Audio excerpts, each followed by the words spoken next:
আসসালামু আলাইকুম, আনায়াস মম কিচেন। আজকে আমি আপনাদের সাথে একটা রেসিপি শেয়ার করব, সেটা হলো রুই মাছ। তো রুই মাছে কিন্তু আমি ছোট যে রুই মাছগুলো আছে, রুই মাছের বাচ্চা, আমি এই বাচ্চা মাছগুলোকে রান্না করব। আসলে এটাও কিন্তু খেতে অনেক মজার, কিন্তু কাটা একটু বেশি। তো প্রথমে আমি এখানে একটা মাছে আমি 4 পিস করে কেটে নিয়েছি, মানে দুইটা মাছ এবং লেজ মাথা সহ। একটা মাছকে আমি এভাবে কেটে ভালোভাবে ধুয়ে পরিষ্কার করে নিয়েছি। এরপরে আমি এই মাছের মধ্যে দিয়ে দেব হলুদ গুঁড়া, হাফ চা চামচের থেকে একটু কম হবে হলুদ গুঁড়া দিয়েছি। এরপরে দিয়ে দেবো স্বাদ মতো মানে লবণ, মাছটাকে ভাজার জন্য। এরপর আমি ভালোভাবে লবণ আর হলুদটাকে মাছের গায়ে মাখিয়ে নিব।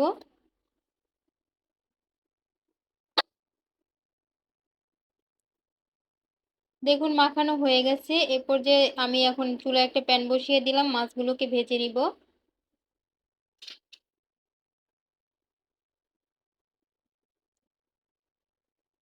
আমি পর্যাপ্ত পরিমাণে তেল দিয়ে দিলাম। তেলটা ভালোভাবে গরম হয়ে গেছে, এবার আমি মাছগুলোকে দিয়ে দেব।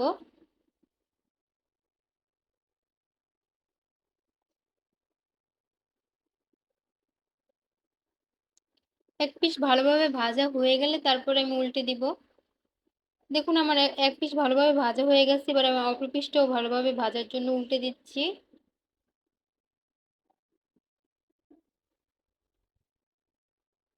আর মাছটাকে অবশ্যই একটু কড়া করে ভাজবেন, কারণ এই মাছটা একটু বেশি কাটা হয়।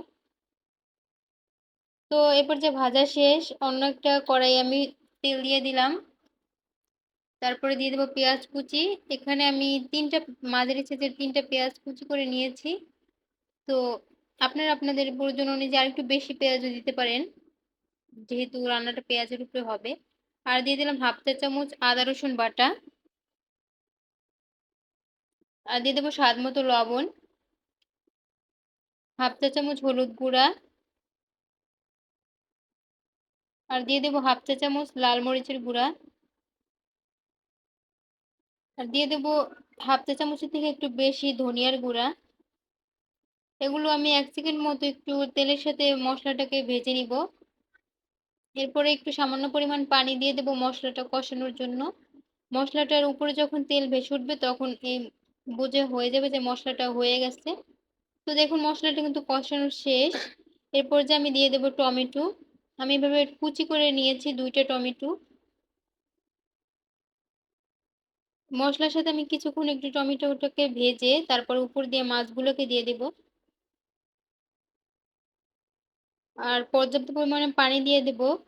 মানে আমি বেশি পরিমাণে পানি দেইনি, আমি এমন পরিমাণ পানি দেবো যাতে করে মানে মাছটা একদম ভালোভাবে রান্নাও হয়েছে এবং পানিটাও শুকিয়ে যায়।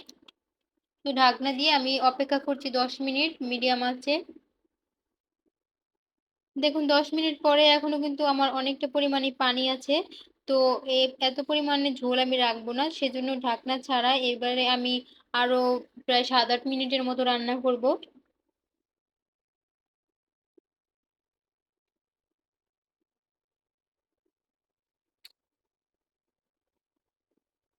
আর দিয়ে দেব 3-4টা কাঁচামরিচ, আমি এটা ফালি করে নিয়েছি।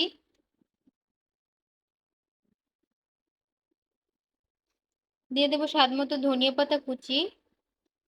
ধনিয়া পাতা কুচিটা অবশ্যই ব্যবহার করার চেষ্টা করবেন, এতে করে কিন্তু রান্নার স্বাদ এবং সবকিছু মানে ফ্লেভারও ভালো আসে। তো দেখুন আমার কিন্তু রান্নাটা শেষ।